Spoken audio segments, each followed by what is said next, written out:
بعد از آن گفتش که ای سالار حور، چیست اندر دستت این انبان پر؟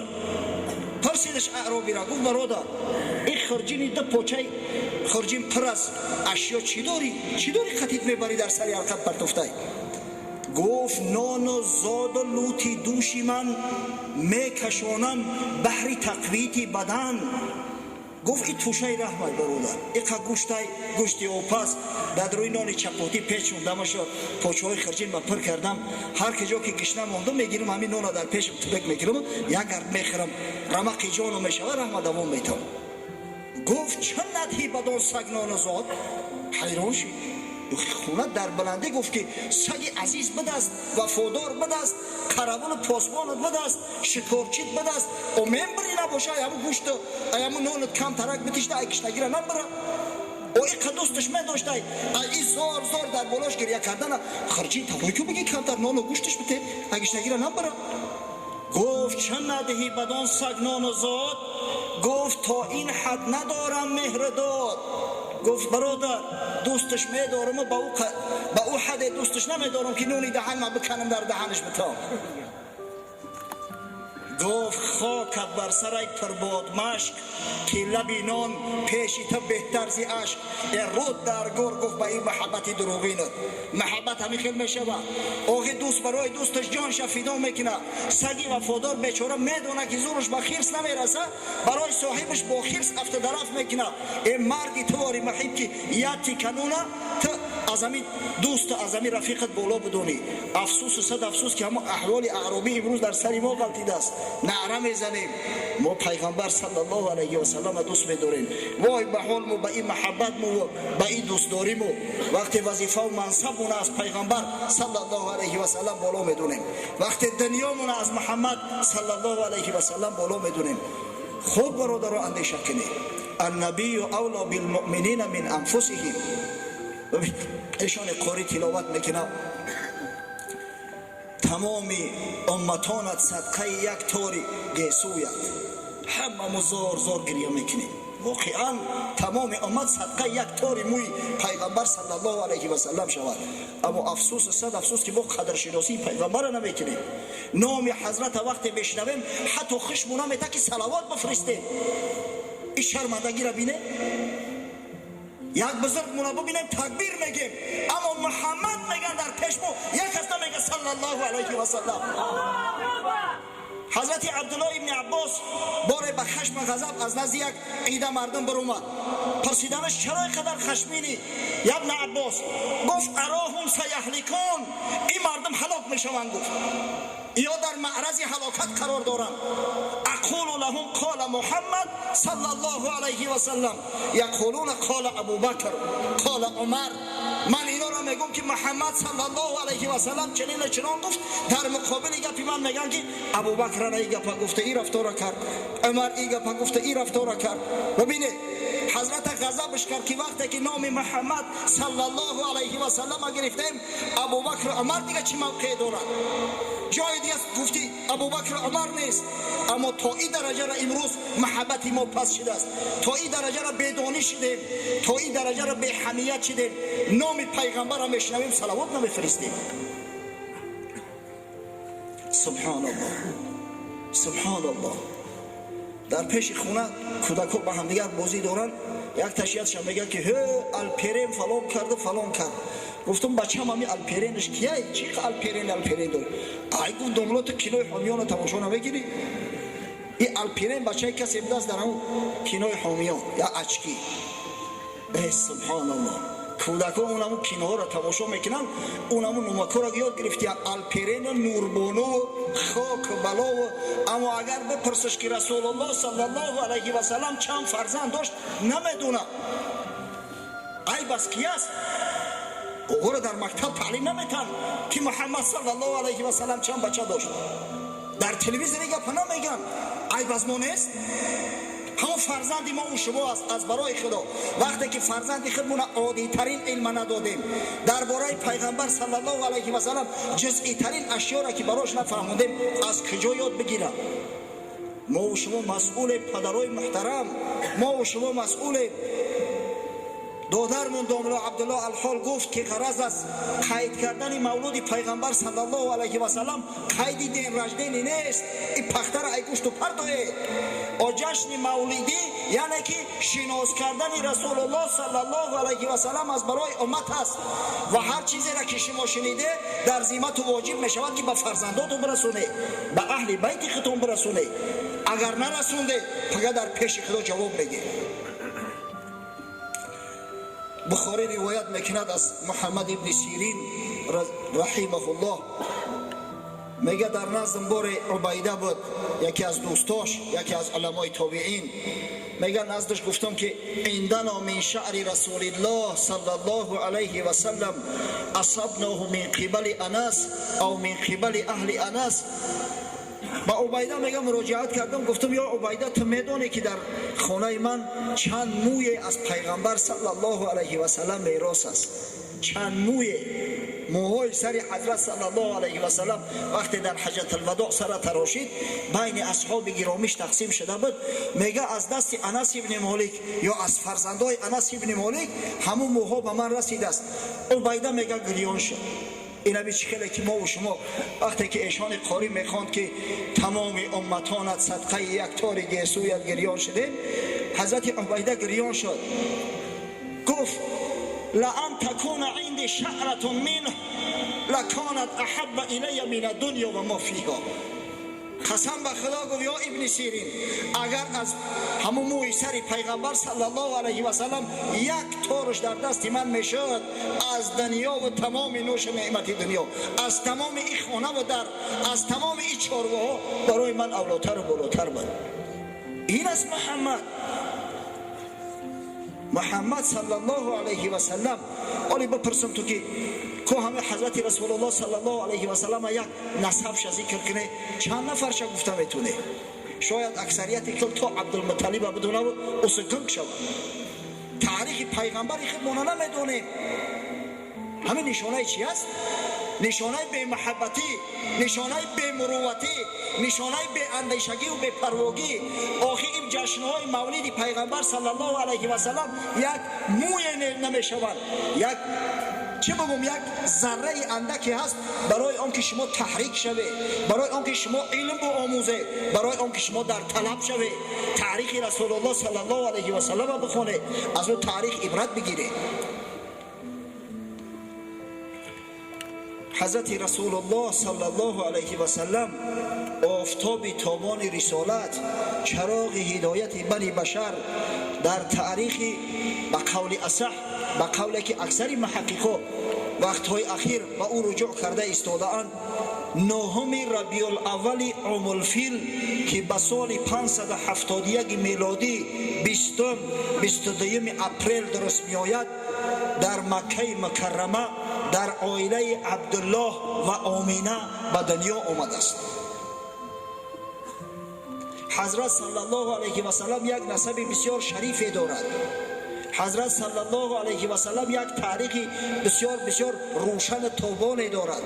تمام اجداد حضرت صلی الله علیه و سلم همه اشرف قوم خود بودند، بزرگای قوم بودند، همه پاک تازه بودند، از صلب پدرای پاک تازه به رحم مادرای پاک تازه گذشته و آمدند. حضرت صلی الله علیه و سلم می‌فرماید در حدیث: ان الله اصطفى من ولد ابراهیم اسماعیل علیه السلام. خداوند متعال از فرزندان حضرت ابراهیم اسماعیل انتخاب کرد، اسماعیل علیه السلام برگزید. و اصطفى من ولد اسماعیل کنانه، از فرزندان و از اولاد حضرت اسماعیل از قوم‌های بعدینش کنانه را برگزید. و اصطفى من بنی کنانه قریش، از میان بنی کنانه قریش برگزید.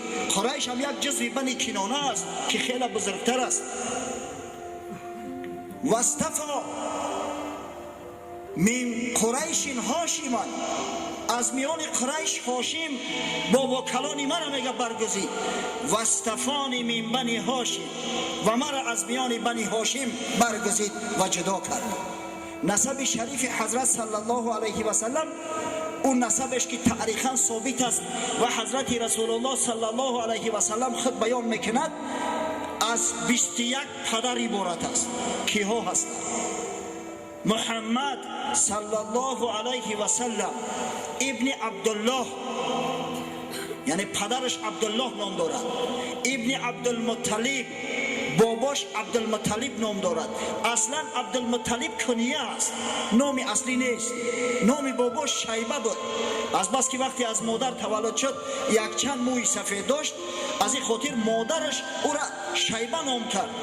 اما از بس که مطلب امکش به جستجویش آمد، پسرک از مدینه منوره به مکه آورد، مردم قریش گمان بردن که شاید مطلب از مدینه منوره یک غلام بچه خریده باشد. از این خاطر عبدالمطلبش گفتن و به همین تخلص یعنی به عبدالمطلب در تاریخ مانده است. اکثر ما و شما را اگر بپرسن که نام بابای پیغمبر صلی الله علیه و سلم چیست، میگیم عبدالمطلب، اگر چه تخلص است. ببینید ما هم گفتیم که ابن عبدالله ابن عبدالمطلب. ابن هاشم، هاشم هم نامش عمرو است. نام اصلی هاشم عمرو است. چرا هاشمش گفتن؟ زیرا هاشم اول شخصی است از قریش که همه شوربای توقعی را جاری کرد. شوربای توقعی که امروز میگیم رسم و رسوم تاجیکی است، الحمدلله و المنه این رسم و رسوم کهنه است. پیغمبر صلی الله علیه و سلم همین شوربای توقعی ما را تعریف و توصیف کرده است. حضرت میگه فضل عایشه علی سایر نساء کفضل ثرید علی سایر طعام. فضیلت عایشه رضی الله عنها نسبت دیگر زنها مثل فضیلت ثرید است نسبت دیگر طعام ها. ثرید چی است؟ ثرید نمی شوربای توقعی، هر چیزی که نانش پاره میکنن بعد اوقات گوشتار در بالاش چپه میکنن در نزد مردم پیشنهاد میکنن، همه با نام ثرید یاد میشود. این کلمه به شکل ترید در زبان ما هست، اما متاسفانه فقط در مقابل طعام گاو استفادهش میکنیم. ترید گاو تیار کن، اما معنی اصلیش همین ثرید. هر طعامی را میگن که در طبق ریزه کنن و این هاشم از بس که همین را پاره میکرد در طبق نان و برای حاجی هایی که به مال اموال و به ثروت بدن طعام درست میکرد، با همین تخلص هاشم معروف و مشهور شد. خب ابن هاشم ابن عبدمناف ابن قصی ابن کلاب، لا اقل تا همیشه ما باید بدانیم برادرای عزیز، قصی ابن کلاب شخصی است که قریش به سر قدرت و حاکمیت آورد. قصی ابن کلاب شخص اولینی است از فرزندای حضرت اسماعیل علیه السلام که تولیت و رهبری و اداره خانه خدا را به عهده گرفت. ابن قصی ابن کلاب ابن مره ابن کعب ابن لؤی ابن غالب ابن فهر ابن مالک ابن کنانه ابن خزیمه ابن مدرکه ابن الیاس. اینجا یک خودم پرتوفتیم نظر، یک پیش از کنانه با یک نظر هم هست. مالک ابن نظر، بله، ابن الیاس ابن معاد ابن مزار ابن نزار ابن مزار ابن نزار ابن معاد ابن عدنان. این نسب شریف پیغمبر صلی الله علیه و سلم. حضرت تو همین عدنان حساب میکرد، بعدا میگفت که نسب شناسا دروغ گفتن. او طرف در بعض کتابای تاریخ از عدنان تا حضرت اسماعیل علیه السلام با 40 پدر دیگر ذکر شده است. بعدا در بعض تاریخ ها اومده است از حضرت اسماعیل علیه السلام تا آدم علیه السلام با 20 پدر دیگر را ذکر کردند. اما از بس که روایات بنی اسرائیلی هستند، از این خاطر حضرت صلی الله علیه و سلم گفت نسب شناسان خطا کردند. ما و شما نسب پیغمبر صلی الله علیه و سلم باید بدانیم. ما و شما خدمت هایی که او حضرت صلی الله علیه و سلم در راه تحکیم شریعت کرده است باید مثل 5 پنجه بدانیم. ما و شما باید از تاریخ با سعادت حبیب خدا آگاه باشیم.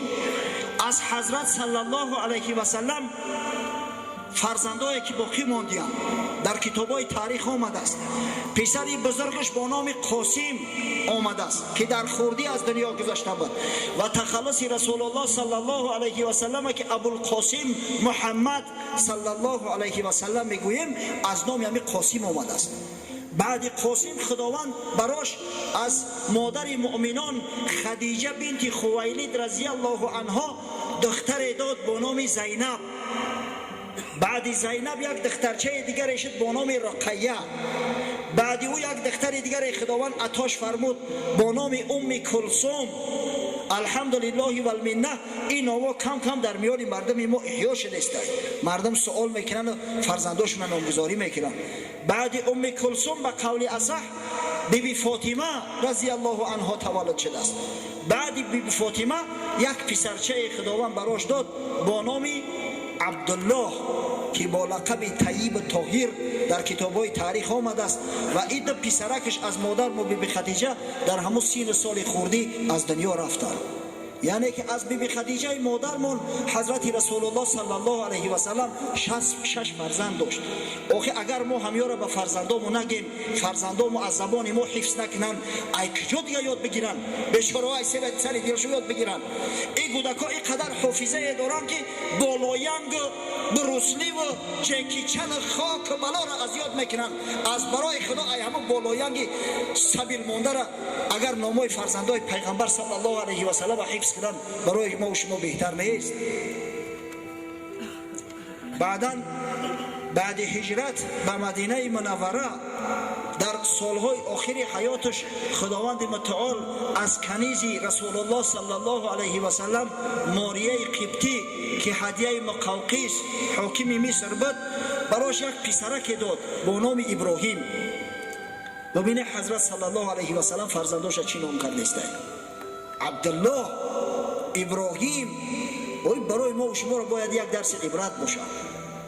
یک برادر نامش دیوشتیچ خیر کرده است در مسجد، اومد که در حقم دعا کنه. من گفتم یک برادر بسیار جوانمرد است، مؤمن واقعی اومده است در مسجد ما خیر کرده است، لیکن من همین زبانم نمیگرده که به همون نام ذکرش کنم. این برادر برای من من بعد عبدالله است. در حق عبدالله برادر ما که برای مسجد خیر کرده است دعا میکنیم که خداوند این خیر احسان کردگیش همچه صدقه جاریه قبول کنه در نامه اعمالش ثبت بسازد. یک درس عبرت است برادرای عزیز برای ما و شما. تعلیم.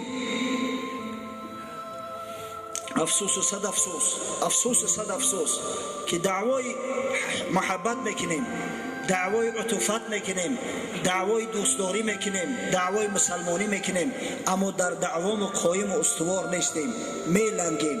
محبت واقعی نیست، رفتار و کردارمون واقعی نیست.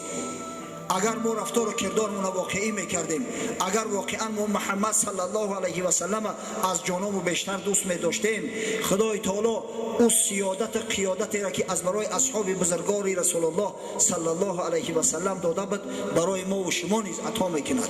خدا کنه که همین پند نصیحت ها، همین صحبت ها، این نشست ها سبب زاید گشتن محبت ما نسبت حبیب خدا محمد صلی الله علیه و سلم گردد.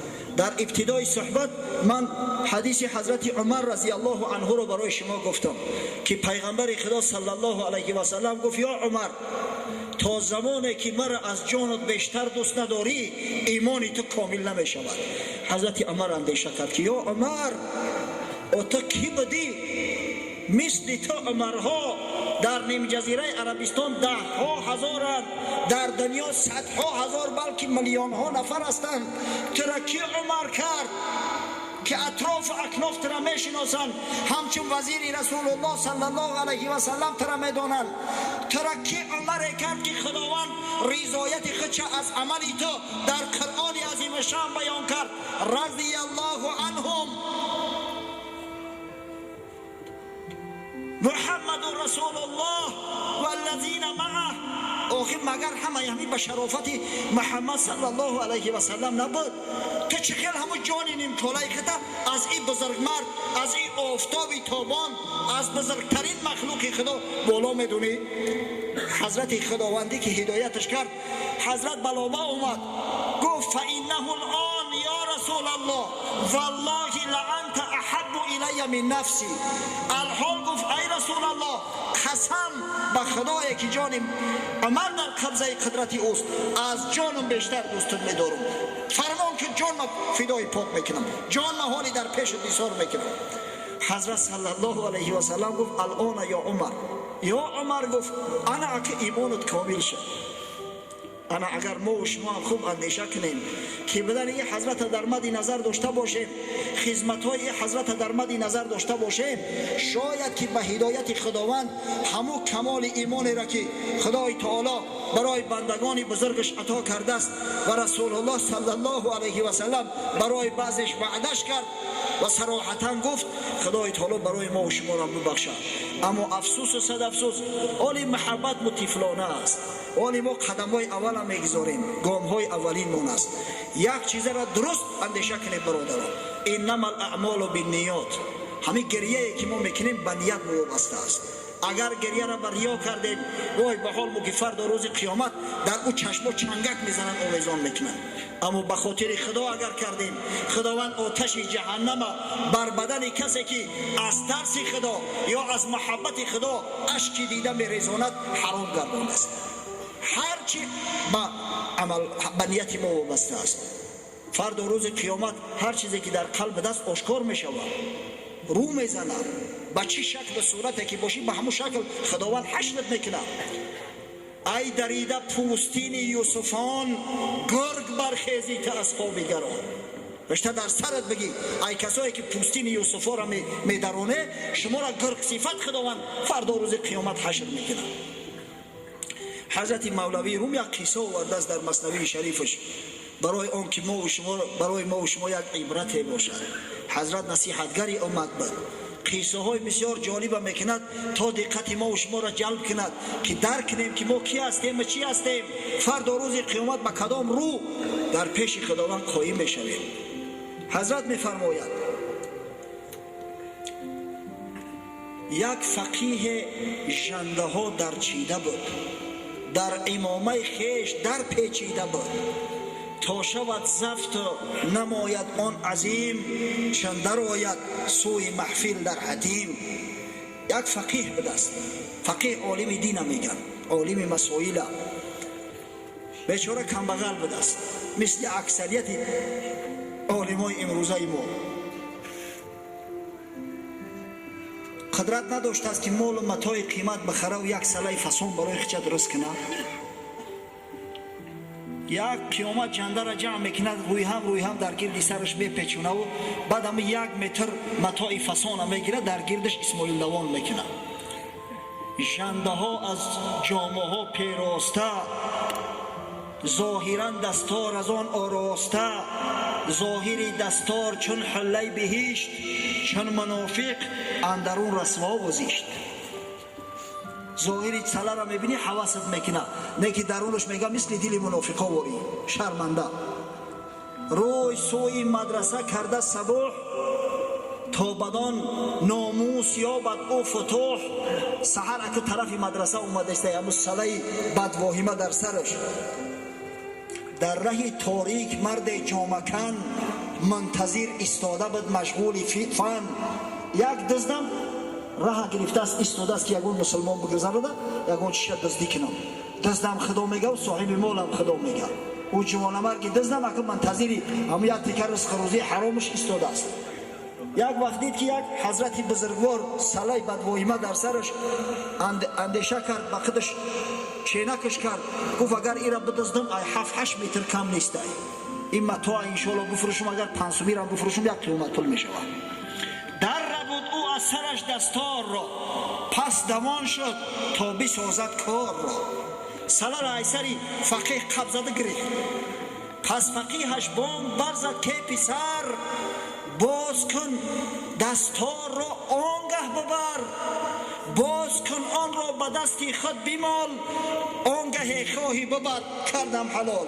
این بیچاره فقیه کفاش داد زده است که ای بچم، پیش از او که میدوی و میگریزی اول یا هویش که یا دستت قطی بشکش، بعد مایلش ای شیری مادرت حلال امو را بخشی داد. چون که بازش کرد آنگه میگریخت، 100,000 جنده اندر ره بریخت. زان امامه زفت نابایست او ماند یک گز کهنه در دست او. بیچاره دست قد را که میگه هویش کنم همین یک گز متاع 50 سانتی متر دیگه همش همین لطپتای کهنه پرتفتگی کاغذ توالت دوری بر زمین زد خرقه را که به ایار زندگل ما را برآوردی ز کار. گرفت در زمین شپیدش گفت رود در گور ای کار بار ای رزق روزی امروزه ماندی به همین حیلت. به حضرت نصیحت میکنه آه از آن روزی که صدق صادقان باز جوید از سنگ امتحان. از همون روز اندیشه که برادر عزیز که صدق صادقا از سنگ امتحان ترازو تا بگیره که نماز با چی خاطر میخوندی، با مسجد با چی خاطر می اومدی، با چی خاطر زندگی میکردی، حضرت رسول الله صلی الله علیه و سلم واقعا تا کدام درجه دوست می داشتی. آه از آن روزی که صدق صادقان باز جوید از سنگ امتحان. وقتی شما همشید به فکر ما پروردگارا محبت واقعی گردان. خداوندا این ملت اسلامی که بعد 70 سال جور و ظلم حکومت شوروی از حبیب تو از محمد مصطفی صلی الله علیه و سلم قریب بیگانه شده بودند، امروز قدم های نخستین طفلانه خود در راه محبتی حضرت می اندازند. پروردگارا قدممون استوار گردان و این محبت طفلانه ما را به محبت واقعی، به محبتی که اصحاب بزرگوار نسبت حضرت رسول الله صلی الله علیه و سلم داشتند، تابعین تبع تابعین بزرگان ملت اسلامی به آن حضرت صلی الله علیه و سلم داشتند. پروردگارا مبدل گردان. ربنا افتح بین